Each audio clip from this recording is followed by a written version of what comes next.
ሰላምና ጤና በያላችሁበት የዓለም ዳርቻ ሁሉ ለእናንተ ይሁን። እንኳን በደህና ወደ ቻናል የመጣችሁ። እኔ ዶክተር አማኑኤል ነኝ። በዛሬው የጤና ትምህርታችን ስለ አንድ የቤት ውስጥ መፍትሄ እንመለከታለን።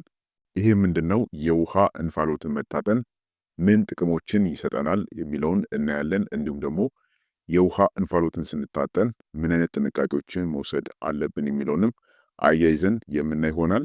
ይህ የጤና ትምህርት ጠቃሚና እንዲሁም ደግሞ አስተማሪ ስለሆነ ቪዲዮውን ከመጀመራችሁ በፊት ሼር እንዲሁም ደግሞ ላይክ በማድረግ እንድትጀምሩት በትህትና እየጠየኳችሁ ወደ ፕሮግራሜ ማልፍ ይሆናል። መልካም ቆይታ።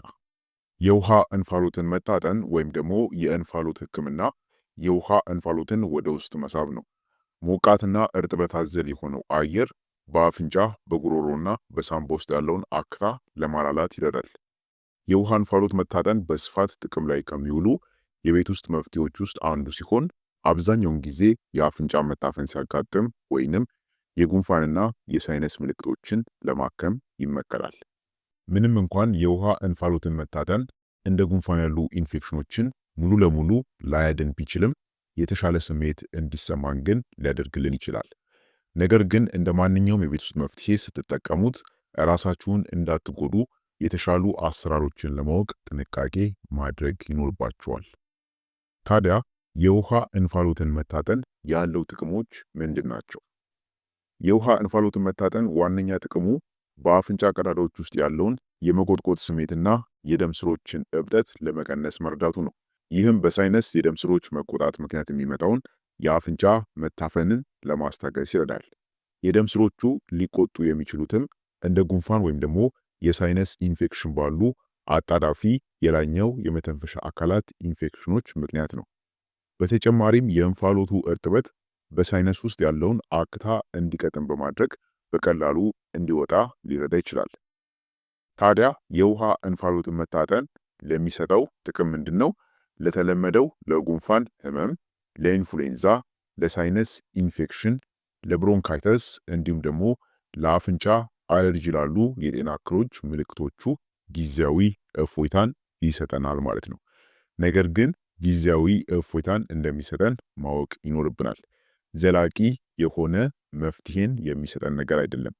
ታዲያ እነዚህ ከመተንፈሻ አካላት ችግሮች ጋር ይሄ ማለት ከመተንፈሻ አካላት ጋር ለተያያዙ ችግሮች ጊዜያዊ እፎይታን ይሰጠናል ማለት ነው። ታዲያም የውሃ እንፋሎትን መታጠን ከጉንፋንና ከሌሎች የላይኛው የመተንፈሻ አካላት ኢንፌክሽን ምልክቶች እፎይታን ቢሰጠንም ኢንፌክሽኑን ግን በራሱ ፈጥኖ እንዲጠፋ ሊያደርገው አይችልም። ስለዚህ ኢንፌክሽኑን አያጠፋውም፣ ምልክቶቹን ግን ያስታግስልናል ማለት ነው። ከዚህ በተጨማሪም የውሃ እንፋሎትን መታጠን ለራስ ምታት፣ ለአፍንጫ መታፈን፣ ለጉሮሮ መቆጥቆጥ፣ በመተንፈሻ አካላት መታፈን ምክንያት ለሚመጣ የመተንፈስ ችግር፣ ለደረቅ ወይም ደግሞ ለቆሰለ የአፍንጫ ቀዳዳ እንዲሁም ደግሞ ለሳልም እፎይታን ይሰጠናል ማለት ነው። ስለዚህ በዋነኛነት እነዚህ የሚሰጠን ጠቀሜታዎች ናቸው። ሆኖም ግን ካሉብን በሽታዎች ዘላቂ የሆነ መፍትሄን የሚሰጠን አይደለም ማለት ነው። በዚህ ጥንቃቄ ማድረግና ይህንን መገንዘብ ያስፈልጋል ማለት ነው። ይህ ከሆነ ጥቅሙ ታዲያ የውሃ እንፋሎትን እንዴት መታጠን እንችላለን የሚለውን ደግሞ እንይ። የውሃ እንፋሎትን ለመታጠን የሚያስፈልጓችሁ ነገሮች ምንድን ናቸው? ሰፋ ያለ ጎድጓዳ ሳህን ያስፈልጋችኋል። ውሃውን ለማፍላት የሚረዳ ኬትል፣ ይሄ ማለት ማንቆርቆሪያ ማለት ነው። እንዲሁም ምድጃ ወይም ደግሞ ማይክሮዌቭ ስቶቭ ማለት ነው። እነዚህ ያስፈልጓችኋል ማለት ነው። ሌላው የሚያስፈልጋችሁ ምንድነው? ፎጣም ያስፈልጋችኋል።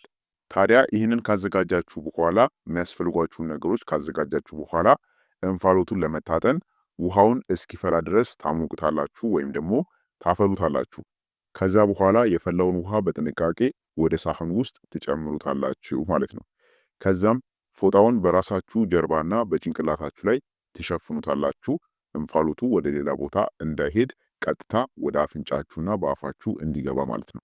ከዛ በኋላ አይናችሁን ጨፍናችሁ ከዚያም ፊታችሁን ከውሃው ከ20 እስከ 30 ሳንቲሜትር ይሄ ማለት ከ8 እስከ 12 ኢንች እስኪርቅ ድረስ ራሳችሁን ቀስ ብላችሁ ወደ ሙቅ ውሃው ዝቅ አድርጋችሁ መታጠን ነው ማለት ነው።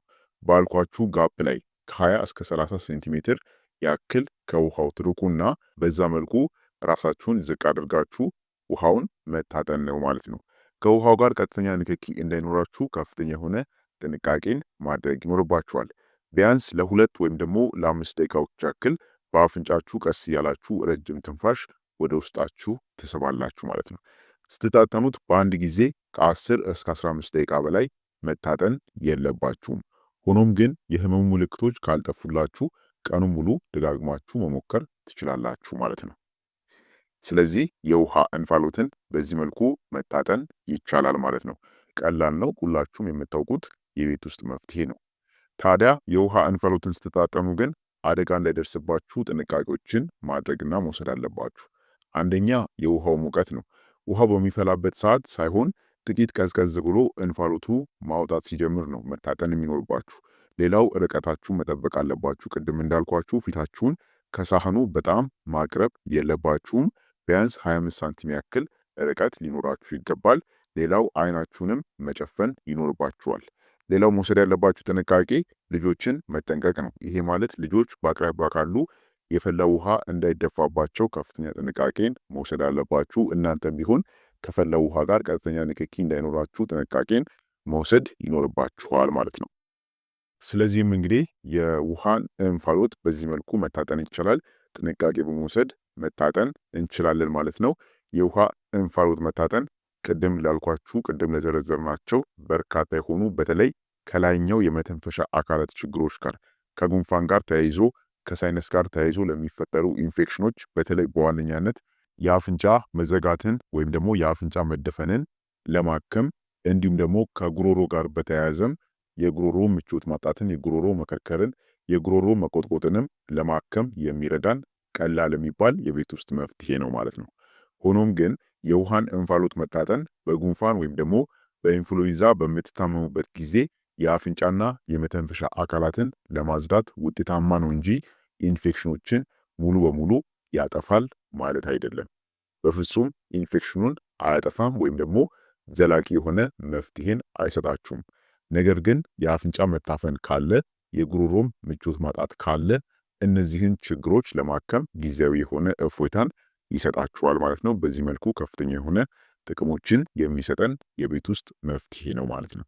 ስለዚህ ለእንደነዚህ አይነት ህመሞችና ለእንደነዚህ አይነት ኢንፌክሽን ህመሞች ከኢንፌክሽን ጋር ለተያዙ በተለይ ከጉንፋንና ከላይኛው የመተንፈሻ አካላት ችግሮች ጋር ለተያዙ ከፍተኛ ጥቅሞችን የሚሰጠን የቤት ውስጥ መፍትሄ ነው። በዚህ መልኩ ጥንቃቄን ወስዳችሁ መጠቀምና እንዲሁም ደግሞ መፍትሄውን ማግኘት ትችላላችሁ ማለት ነው። ስለሆነም ክቡራን ቤተሰቦች ለዛሬ የነበረን የጤና ትምህርት ይህን ይመስል ነበር። አይሆፕ ጠቃሚና አስተማሪ እንደሆነ ግምቴ ነው። ቪዲዮ ሌሎችንም ሊጠቅምና ሊያስተምር ስለሚችል በቅንነት ሼር አድርጉልኝ። በቀጣይ በሌላ አስተማሪ የጤና ትምህርት የምንገናኝ ይሆናል። እስከዛው ቸር ሰንብቱ።